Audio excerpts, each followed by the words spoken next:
Webinar as well. Now streaming on Facebook. Hello, Facebook. And the webinar is now open. Participants are just beginning to trickle in here. Give everybody just a second.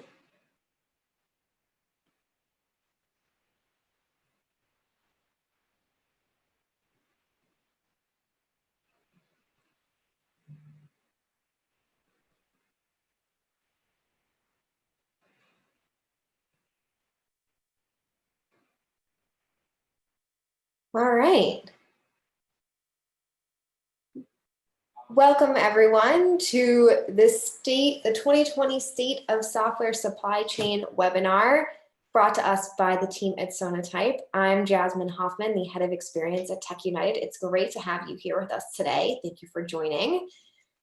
Got a couple things on deck today. Bryan is going to be walking us through an incredible presentation, and we are going to be learning a lot. So I hope everybody brought a pen and paper, or your version of a Google Doc, whatever works for you.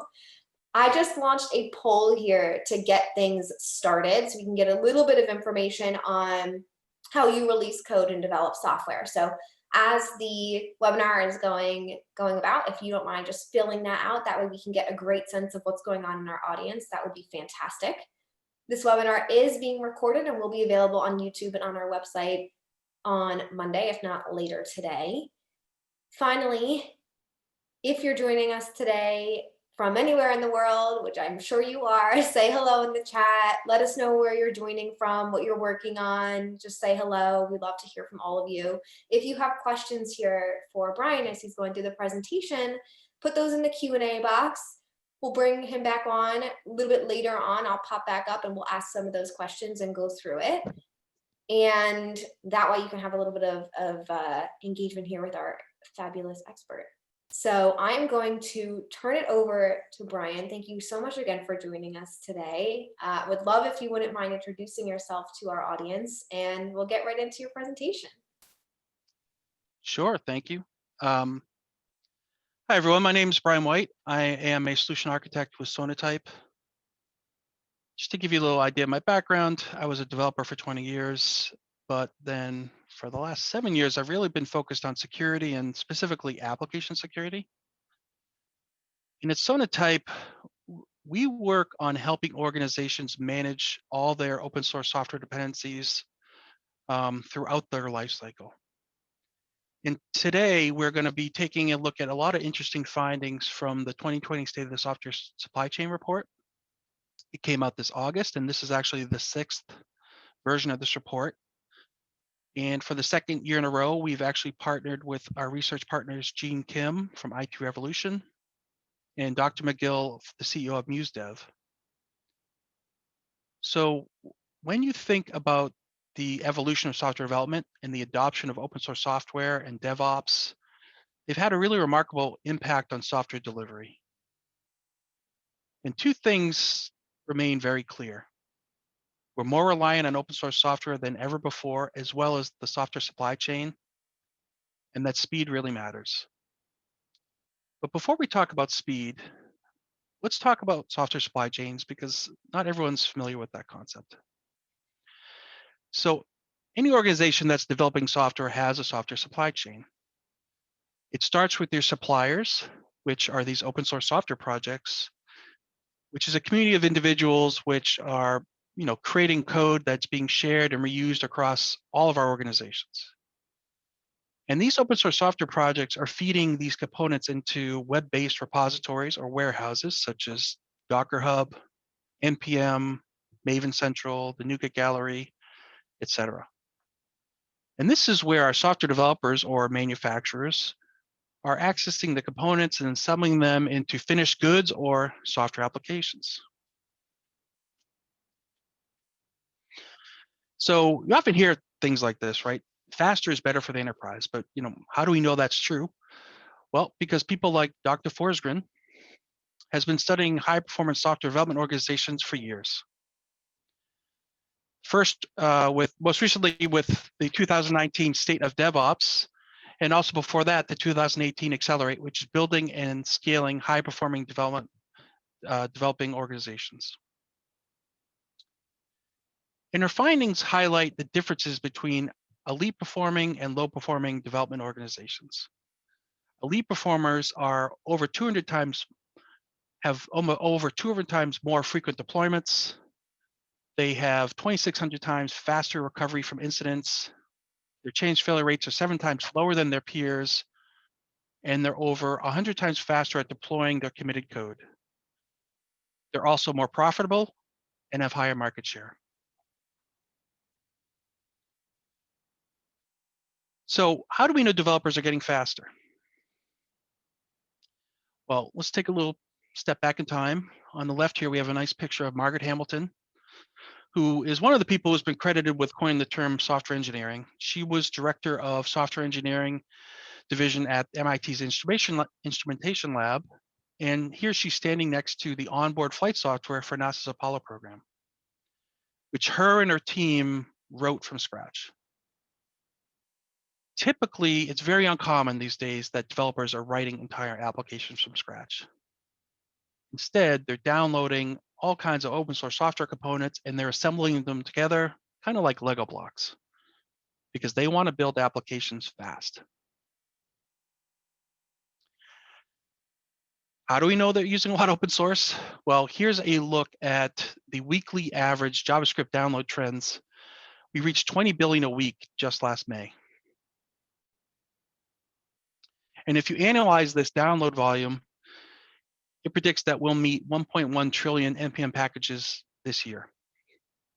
It's just an astonishing amount of open source software packages being downloaded from these repositories, helping developers to innovate quickly, develop fast, and just providing a ton of value to the enterprise.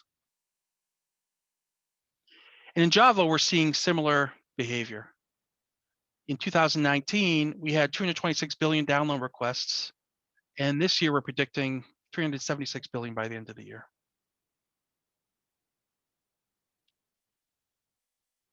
So software is better for the enterprise.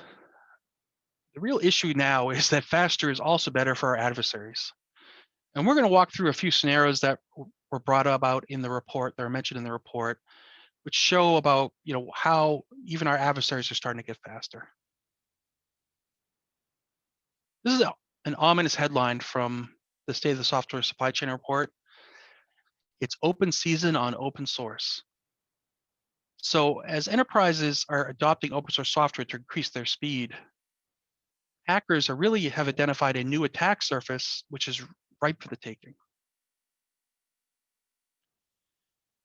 And let's take a step back to 2017 for this very famous incident which happened.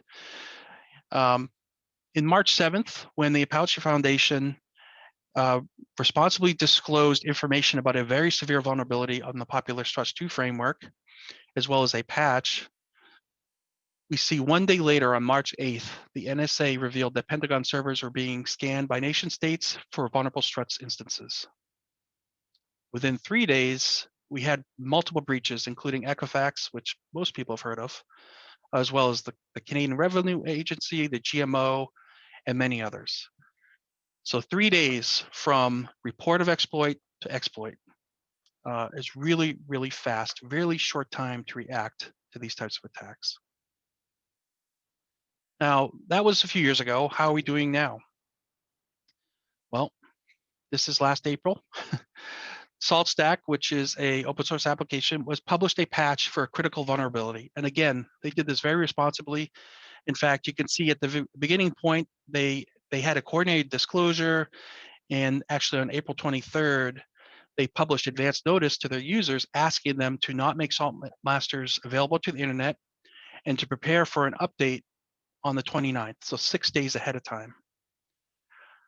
On April 29th, which was a Wednesday, the patch was released, as well as details around the CVE.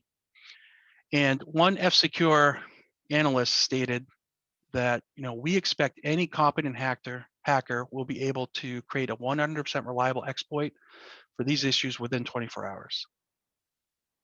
And within 3 days, on the third day, on Saturday morning, if you were monitoring GitHub accounts and the comments going on around this project, you would see all these different organizations stating that they were being impacted. backdoors are being installed, unknown programs are running on their networks. And so we're looking at, within 3 days, 26 open source breaches in May.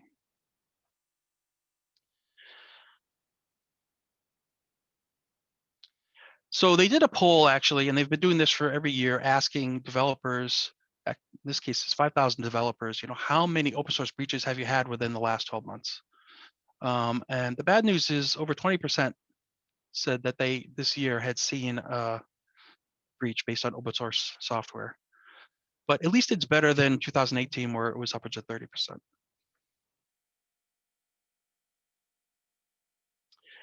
And then the developers were also asked, when a vulnerability is discovered in the wild, how long does it take for your organization to identify whether or not you're leveraging that component and vulnerable to it? On average, the answer was about a week. Then they asked the question, well, how long would it take you to remediate that? And more than 50% said it would take longer than a week, sometimes months, to actually remediate that vulnerability. So it really shows that adversaries have a very distinct advantages over the enterprise. We already talked about the fact within 3 days, we're seeing data breaches from explanations of these different exploits. So speed really remains critical when responding to these software supply chain attacks. And organizations must establish a rapid upgrade posture so you can respond rapidly to these zero-day disclosures by finding and fixing vulnerable open source dependencies in your production.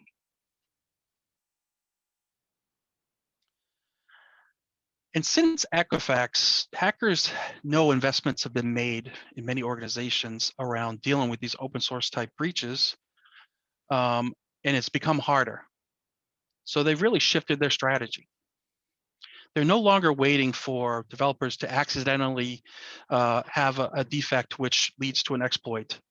They are actively looking for ways to inject malicious code into open source projects that feed into the global supply chain. And this is a very important shift. By shifting their focus upstream, bad actors can really infect a single component, which will then be distributed downstream using your legitimate software workflows and update mechanisms. So from an attacker's point of view, these large-scale public internet-based package repositories are a reliable and scalable malware distribution channel.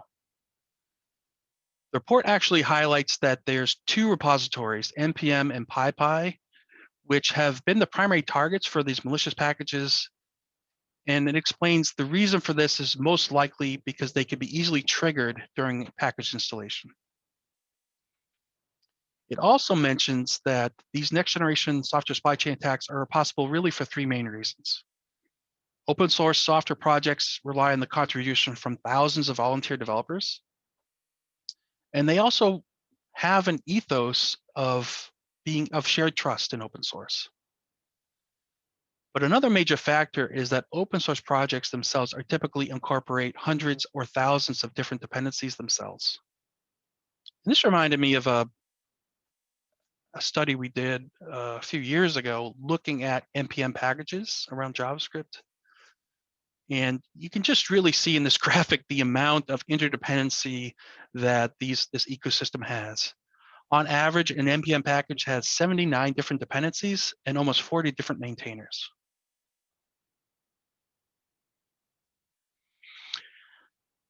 And so as part of research from the University of Darmstadt, they were looking at the npm registry. And they said, well, imagine if hackers gained access to 20 popular npm maintainer accounts. They could actually deploy malicious code impacting more than half of the entire npm ecosystem with just those 20 accounts. And these types of activities have already occurred with credential stealing, hackers looking for ways to contribute it to open source projects so they can find a path to actually inject their malicious code. And the same researchers also said, what if hackers were able to gain access to the 5 most popular npm packages?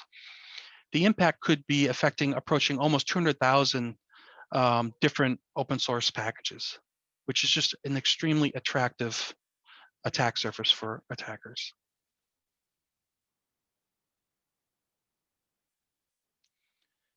The Linux Foundation's core infrastructure initiative highlighted an additional concern that the 10 most used software packages, 7 out of those 10 were hosted under individual developer accounts. And the question is, what happens if one of these accounts was hacked? Would you further down the road or down the supply chain even realize that you've been impacted? And I think the answer clearly is unless you're doing some type of automated testing and evaluation, you would never know.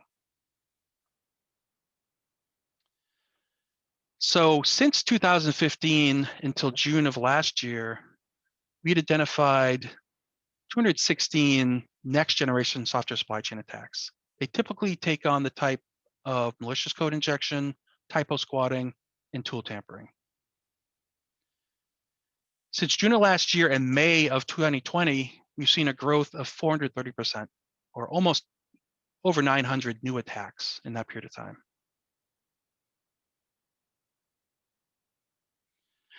And if you're interested, there's some really good examples on our blog. The URL is here, blog.sonatype.com, are some recent 0 days that were identified by some technology we've developed in the NPM registry around, just 0-day attacks. Now, the report provides this really nice graphic showing all these different software supply chain attacks, the next generation ones. However, it's kind of difficult to read. So put together this summary, which shows the type of things we're seeing. In March of 2018, credentials being stolen on NPM. In June of 2019, they're using Ruby gem packages to steal passwords, NPM packages for stealing money, 2019 backdooring PyPy packages. And then May of 2020, you see something new, which is the Octopus scanner. This was a malware that was designed to enumerate and backdoor NetBeans projects and uses the build process itself so that the resulting artifacts to spread itself. So this malware can inject its malicious payload into any newly built jar, and while the manifest would look no different, the underlying code will change, and the OSS component and the application builds would now be at risk. So we've talked a lot about hackers and their impact on the software supply chain, but are there any other threats? Well, here are cases where there's actually, the report talks about 3 cases where open source software developers themselves impacted the software supply chain. In 2016, Ozzer was being harassed by lawyers over his left pad code, so he just removed it from the NPM registry. In 2017, Seth Vargo, became a social activist and decided to remove his sugar code from both GitHub and Ruby gems when he realized that his former employer had entered into a commercial agreement with the US Immigration and Customs Enforcement. And he stated that he had a moral, ethical obligation to prevent his source code from being used for evil. And then earlier this year, Nikolay Kim deleted his ActixNet and ActixWeb, and he just said that he was sick and tired of being harassed by users of the open source project. And it's actually quoted as saying, being a maintainer of one of these large open source projects is not fun, and that he was done with open source. So the impact to enterprises, to many enterprises by this action, was that build pipelines were failing, and many of them didn't have even a copy of these components that they relied on within their own environments. So they were scrambling to figure out ways to resolve these issues. So it just highlights the fact that if you're developing software applications, you need to have a binary repository. You can't be relying on these public repositories to constantly maintain these components which you rely on to build your applications. And here's a little tip. The Nexus repository has an open source version, which can universally handle all popular packages and is 100% free. And it's not a free trial. Actually, you can use it for free until you choose later if you wanted to get a professional license. So if you're not using a binary repository, you need to get one.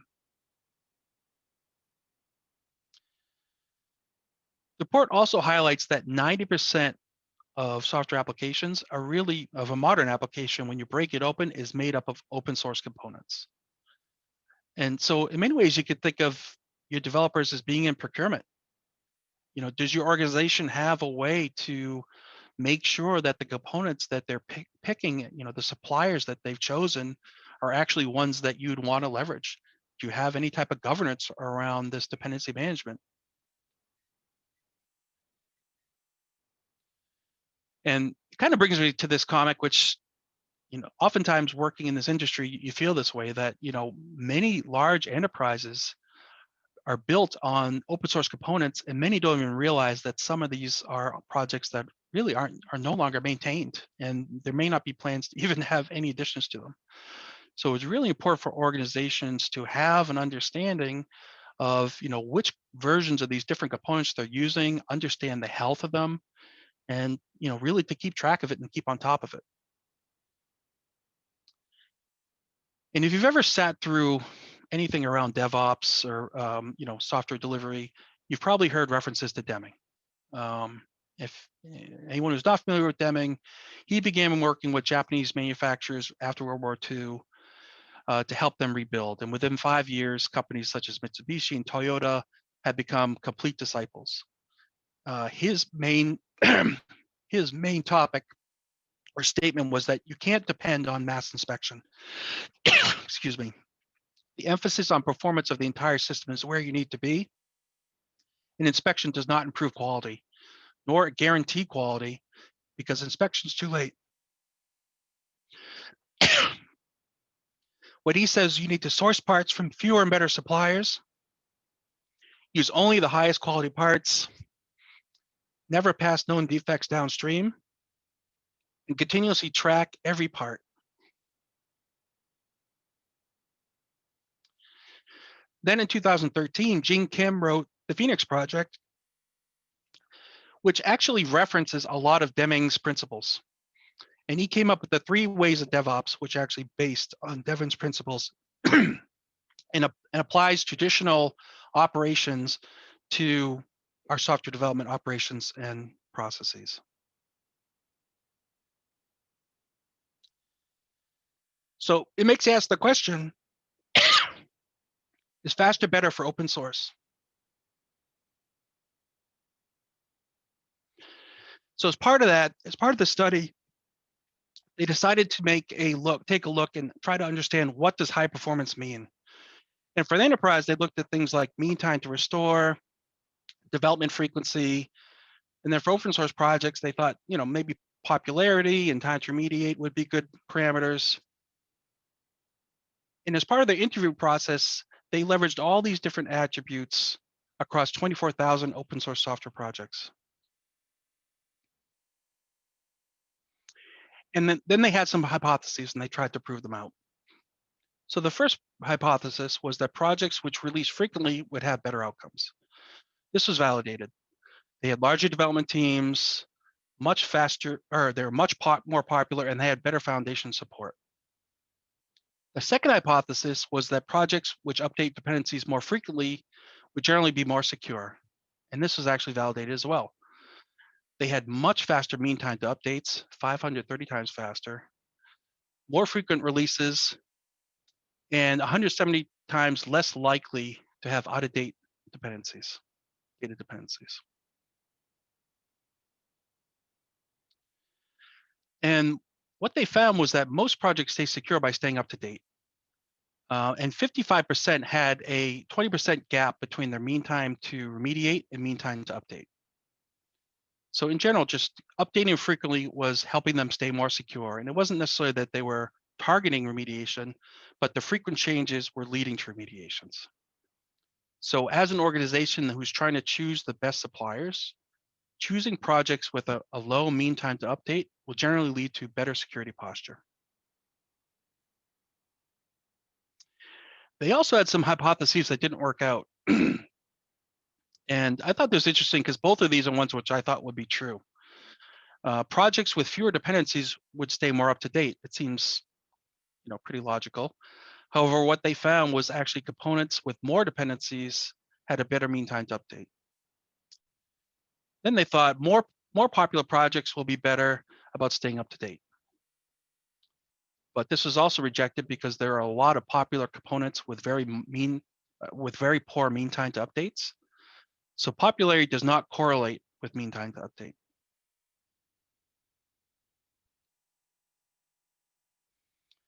So they took the results and kind of graphed them. And what you see here is kind of showing this. They grouped them into these different organizations as far as the large and small exemplars, the feature first teams, the laggards, or the cautious. And this really does demonstrate that not all popular projects are exemplary and release fast. So you want to be avoiding these types of projects for open source suppliers. And this is the area you want to be, where the exemplars are. They release fast and they tend to be more popular. These are the suppliers you want to pick. And this is just a nice graph which kind of highlighted what they found for these different groups, the exemplars, feature first, cautious, etc.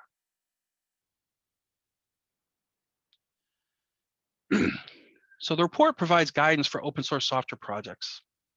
It says to focus on accelerating and maintaining a rapid mean time to update. When adding new dependencies, you need to look for a metric to guide whether that's a good decision. And projects that actually do commit resources to dependency management are going to do better. You want to have open source projects that have minimum of 4 releases annually, and you need to be upgrading those dependencies as well. The next thing they did was they actually looked at some different sample projects to kind of try to see, which ones are going to be better suppliers versus ones which will be challenging. So this Hibernate project, they graphed the migrations between different versions on this project. And you're seeing a lot of red here and not a lot of moving between multiple different versions. It seems to be when there's a moving from one version to another, it's a huge lift and you're not going through the intermediates. So the analysis here was showing that, it's challenging to migrate. And while it may support productivity, it won't necessarily be the most secure. Then they highlighted the Spring Framework, which is extremely popular. And while some of these early releases looked like there was a lot of challenge here, a lot of red, the good news is in the most recent versions, it looks like the migrations have been much easier. And so obviously updating a framework like Spring Framework is a much larger task. But with planning, it's something which can be handled.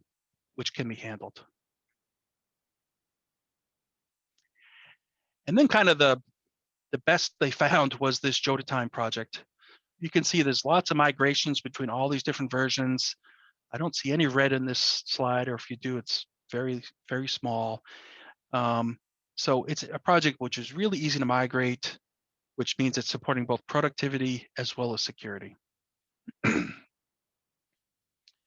So the guidance for enterprise development is make sure you're choosing open source software projects strategically, right? And one of the most important criteria that you should have is mean time to update.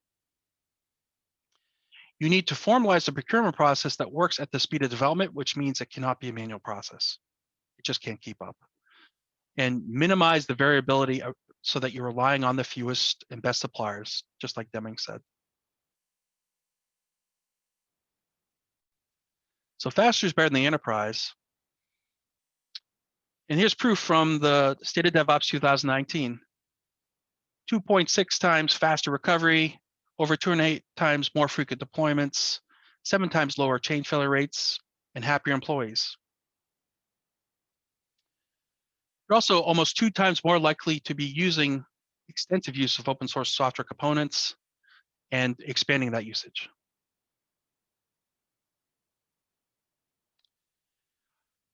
So is faster and more secure really achievable in the enterprise? That's one of the questions they asked in the report, and they did a poll. Really asking, developers how they manage dependencies. So some of this is kind of a mixed bag, right? You see here at 50% are using some type of process for dependency management. I certainly hope my bank is using some type of dependency management or some of the other critical applications we depend on. But some of these are kind of low, right? 38% say they're scheduling updating of dependencies as part of daily work, which is good. We'd like to see it be more, obviously. 46% striving to use the latest or latest minus N version of open source components. We do often say that using the bleeding edge might not be the best idea. You might want to wait until others have proved out whether or not a package is good. So that minus N is I think, a best practice. And 30% have a process for removing problematic dependencies, and 37% have automated tools to track and manage compliance. So there's a number we'd really like to see increase.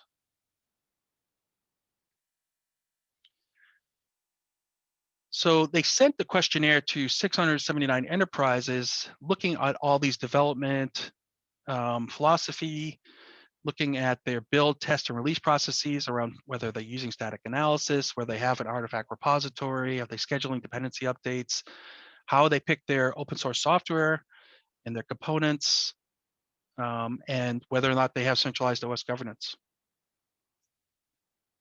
And it generated into kind of 4 clusters for these outcomes. On the bottom left, you have the low performing teams. The bottom right, you have the DevOps teams or feature productivity first. The top left, we have the security first or SecOps teams. And the top right, we have the high performers or DevSecOps. And in the report, they actually spent time comparing these different groups to look at, how they performed. So comparing DevSecOps to the low performers, we saw that the DevSecOps teams had 15 times more frequent deployments. They were 26 times faster at detecting, remediating, and approving open source software components. And this one's really interesting.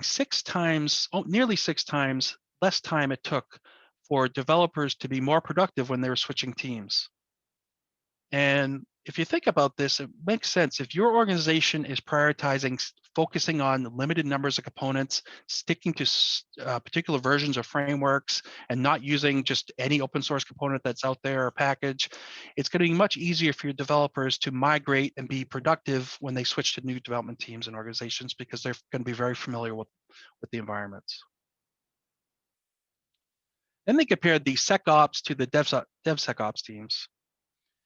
And what they found was that the DevSecOps were almost 60% more likely to be using software composition analysis and maintaining a software bill of materials. They were nearly 30% more likely to incorporate that as part of their build pipelines, 77% likely to automate the approval and management of their dependencies, and nearly 100% more likely to centrally scan all their deployed artifacts for security and license compliance.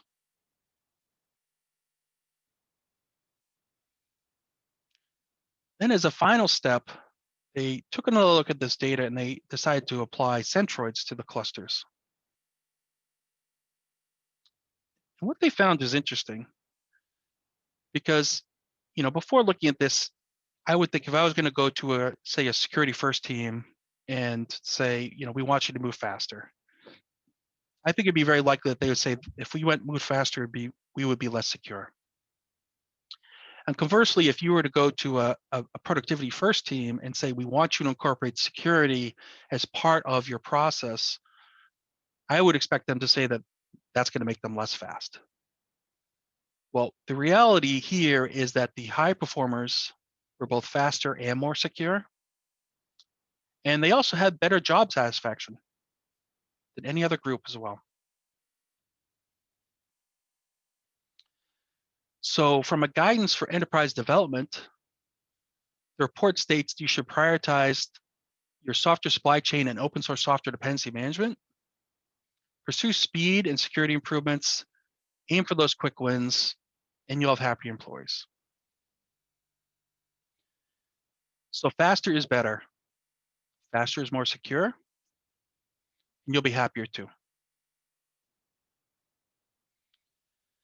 So my final slide, I'm leaving you with this really nice graphic, which actually comes directly from the very beginning of the 2020 State of the Software Supply Chain report. The URL is right there at the bottom. I recommend you download it and take a look. It's very interesting. And that's all I had. I hope this was valuable. Thank you for spending the time. Thank you, Brian. We did get a couple of questions, and I think now is a great time to encourage everyone listening in to throw additional questions in the chat or the Q&A here so that hopefully we can answer them or at least discuss them a little bit. We did get quite a few questions on where to get this report, so thank you for answering that right up front. I did get a question from United Solutions here, and what they were asking is GitHub a good place to develop a software or application? It's extremely popular. Yeah, I mean, GitHub is one of the most popular ones we hear as far as organizations that are developing. It's being more widely used, not just by open source developers, but also in the enterprise as well. They do have a lot of nice features that make it very good for collaboration and development. But it's really, when you think of what GitHub is, it's a software configuration management solution, right? So it's going to manage the text files of your source code. A binary repository, which we talked about earlier, is something like what Nexus repository provides, is managing the actual built open source libraries that your organizations are leveraging as part of your build process. Okay, excellent. And if you don't want to use GitHub, and for those listening in, I'm not very technical, so I'm just going off of your questions here, so bear with me. But we did get a follow-up question. If you don't want to use GitHub, what can they use? Well, there are a lot of popular solutions that I encounter from customers. GitLab has also become very popular, and Bitbucket from Atlassian as well. These are all Git-based software code managers or configuration management. It's really, I'd say the most important thing is that you use something, because the worst thing you can do is not have any type of management of that process. It's just way too challenging to try to maintain that without some type of tool. And there's just so many good ones available. All right. And I'm wondering, I know you've talked about it throughout a little bit, but can you run us through a little more detail on Sonatype and a little bit more about what your role is day to day, and a little bit more about why you joined the company and sort of where you feel their strengths are as an organization? Sure. So Sonatype is really built on open source. We're actually the stewards of Maven Central. So if you're a Java developer, chances are you're using Maven Central frequently as the source for your open source packages that you're leveraging in your applications. And what's interesting about where the organization has moved is, by managing Maven Central, we have a lot of insight into the popularity of different packages that are being used by organizations. And the founders noticed that very publicly disclosed bad packages that had terrible vulnerabilities that were well known and understood were still being heavily leveraged across the board by enterprises. And so they actually pioneered the idea of software composition analysis, actually looking at ways to identify the health of those open source packages so organizations can understand what they're leveraging from both a security standpoint, but also licensing, because there are many open source licenses that can get enterprises into trouble, right? That they're available for use, just but not for enterprise usage. And so organizations really need to have an understanding not only of the security vulnerabilities, but also of the licensing. And so we provide a platform which allows organizations to monitor the health of the components as they're pulling them into their ecosystem, and then to scan those applications so that they can identify the health of the application themselves. So when we talked about Deming earlier, remember one of his things was saying you need to track at every stage, what is your bill of materials? So that's exactly what we provide. We allow organizations to scan their applications and get an accurate bill of materials, so they know the exact open source packages as well as the versions of those. And then we provide them details about the health from security risk as well as license risk. Okay, excellent. And I'll keep an eye if there are any other questions. We've gone through the couple that we've gotten so far, and you covered some in your presentation as well. We did ask a poll at the beginning of the webinar, and I'm curious to get your thoughts on some of the answers, if you don't mind, on sort of the open source, I guess, responses that we got. A little crowdsourcing here to see what people are thinking. Sure. So what was interesting is that the audience really ranged in what percentage of the code bases of your applications are made up of open source libraries or components. We had some people that were in the 0 to 20% range. We had many more in maybe it was about 60 to 80%, 80 to 100%, 40 to 60%. In your experience, is there sort of a sweet spot there? Is there a target breakdown that makes sense? Like to say, ideally, the teams that release code the fastest and are more frequent have 60 to 80% open sourced. What is there any kind of information around like what the best recommendation is? Well, first I would say many organizations don't realize how much they're using, right? Because if they don't have a tool that can tell them that information, they just don't even realize they're using it. But the language you're using to develop will have a big impact on how much open source you're using. So for example, if you're developing in C and C++, chances are you are not using a ton of open source. There are open source code managers for C and C++, but the majority of reuse you see for developers in those languages they're kind of copying code off of a website and reusing it, incorporating it into the application. They're not necessarily reusing actually pre-built libraries.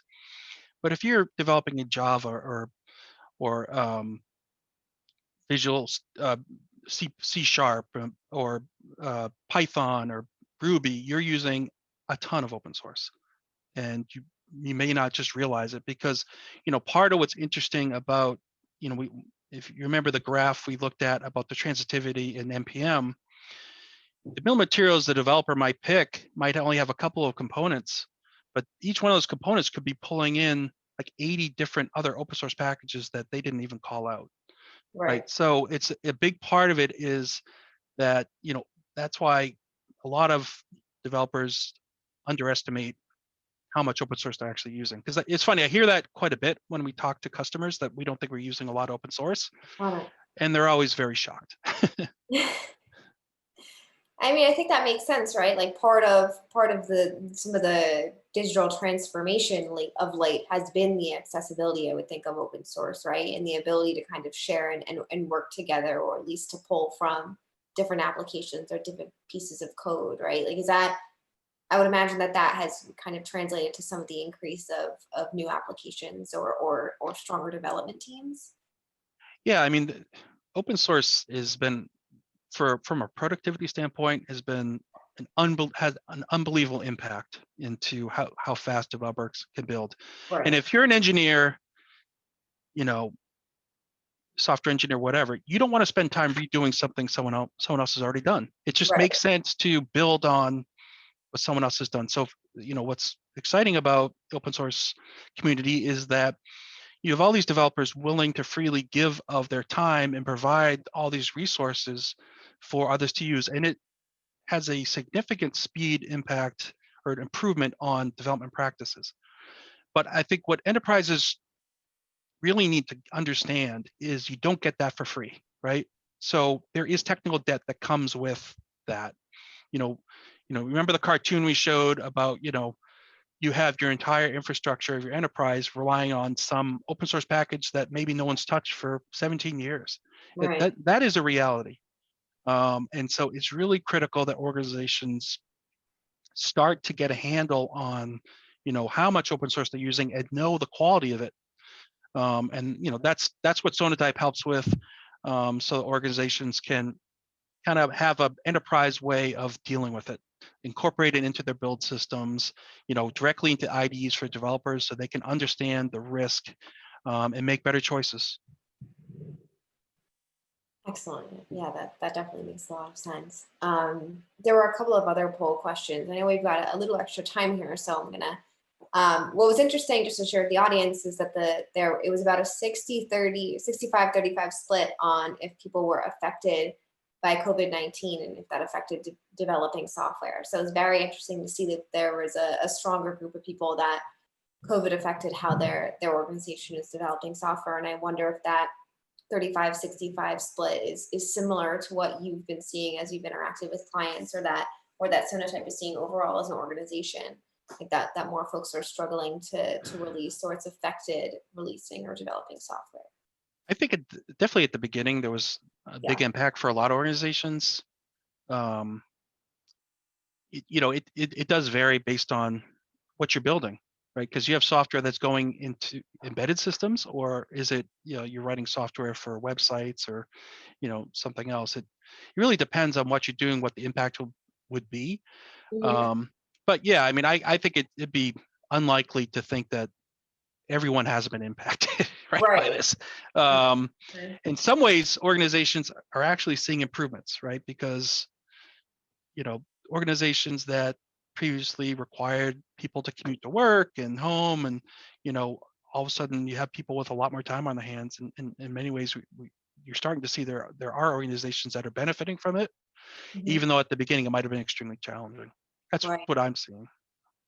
And one thing that was really interesting to me as you were going through this presentation is talking about the security, opportunities and security lags and in the vulnerabilities, right? Like especially that cartoon you were just talking about with that one guy from Nebraska building, maintaining a project, right? So I'm wondering if how frequently a company releases applications affects like how vulnerable they are to either open source vulnerabilities or security issues, or if it doesn't matter if they release code once a year, they're just as vulnerable as someone who updates applications once a day. Well, I guess the way I would say it is pretty much it's unlikely if you're developing software and using open source that you don't have some vulnerabilities. And often what we see with open source is a little bit unique, where often the first time developers leverage something, there aren't any known severe CVEs with an open source component. But then maybe a few months down the road, something's identified, right? So all of a sudden, your applications could be vulnerable, any of them that are actually using that component, because a new vulnerabilities have been identified. So what's important is organizations know what they have, because many organizations don't even know what components or the versions of those components they're using in their applications. So if they don't know that information, when one of these new vulnerabilities is identified, how are you ever going to remediate it? You don't even know where to start looking, right? So it's really important that you have accurate bill of materials and, solutions that can notify you as well automatically. Like, so, one of the things with our solution is we do have continuous monitoring. So you mentioned maybe there's applications that organizations only touch once a year versus ones they're building all the time. That happens very frequently, where there's legacy systems that they don't have to do much effort with. So it's important to have an organization that provides that continuous monitoring, so it can notify you immediately when a new vulnerability is identified in one of those open source packages you're leveraging, so that you can remediate it. Remember, the gap between exploit notification and when hackers started to be active, it's very fast, 3 days to exploit. So, you need to be on top of it and be able to move rapidly. Absolutely. So I did get 2 questions just now. So the first is, for a small business, are SCA tools affordable, software composition analysis tools? And is there publicly available vulnerability analysis for all repositories in GitHub? So yes, I mean, SCA can be very affordable, and they're professional, and there are free solutions as well, right? So if you're not doing anything, I know with Sonatype we have a number of open source solutions. open source tools for different languages that could be a starting point. Mhm. But obviously, as any organization, the number of people involved will affect the price. And if you have a small development shop, chances are it's not going to cost you that much to implement a solution that's going to protect you from composition out from these type of open source vulnerabilities. And I think there's a second question I missed. Oh, the second question was about, is there publicly available vulnerability analysis for all repositories in GitHub? And thank you for the first answer too. That's super helpful to know. For all repositories in GitHub, well, so typically what we'll scan, I mean, built into GitHub, there is capabilities around scanning. There are some open source versions. They have, Sonatype actually has a Dependabot, which is something you could turn on as within your GitHub repositories as well. Mm. So there are a number of solutions, and if you're not using anything, you should start with those.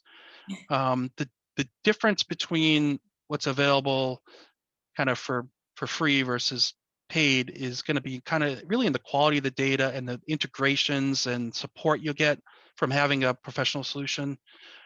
But the critical thing is organizations need to start be doing something. You need to know what is in your applications, right? Otherwise, you'll never be able to fix when there's problems or prevent issues. Right, absolutely. And kind of following on that, you already started to give a bit of your advice, but we did get a question about just in general, what advice would you give to a small startup or enterprise as they develop their software application? So, you really want to be incorporating security in from the beginning because it's going to be a lot cheaper, right? I know it's hard when you're in that phase to think about, even if you're not spending money on a tool, it's time, but it's going to save you so much time down the road and so much effort if you are looking at these dependencies, understanding, having ways to scan your applications for security vulnerabilities so that you're being very proactive. And it's really something that you should consider you have to be doing, is what I would say.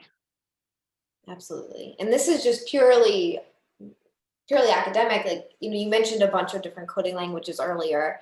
Are you seeing any of them being used more frequently or even beginning to be phased out over the next couple of years as coding and development continues to transform? Yeah, we're seeing a lot more Python Mm, than I ever would imagine, and a lot of that is data scientists are using a ton of Python. There's a lot of interest in AI and you know and lots of libraries in Python that can be leveraged for that. So we've seen a significant growth there. interesting. NPM as well is extremely popular.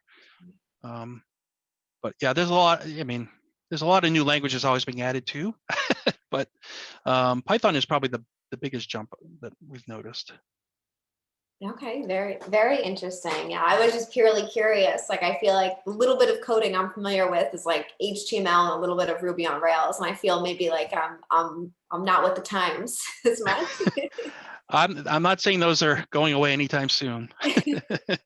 No, that's super interesting. I never really looked at it as a particular language might help a technology like an AI, or maybe there's different ones for like blockchain or some of those new emerging technologies as well. Right. Yep. Very interesting. Well, I know we've got just a couple minutes left. I want to give you the opportunity to share any closing remarks. So I think we're through all of the questions that we've gotten here and got to talk through some of the polling questions, which I wasn't sure that we would get to do. So loved that. But I just want to thank you again so much for joining us. This was super informative. It seems like the audience really enjoyed it, and I'll encourage everyone to learn more about Sonatype at the website that we share in the chat. We'll be sending a follow-up email with the slides and the deck and the video. And I just wanted to thank you again for bringing this to us. We don't get in-depth content of this nature as frequently, so this is really a great opportunity for our community. So thank you for that. Yeah. Well, thanks for having us. Of course, of We course. appreciate it. Well, if anyone has any other questions, they can always reach out to me. I can certainly introduce people directly to the Sonatype team. And without any further ado, I'll leave everyone to get into their weekends, and we will see you all soon. Thank you so much again, Brian. We'll talk soon. Thank you. Bye-bye. Thanks all.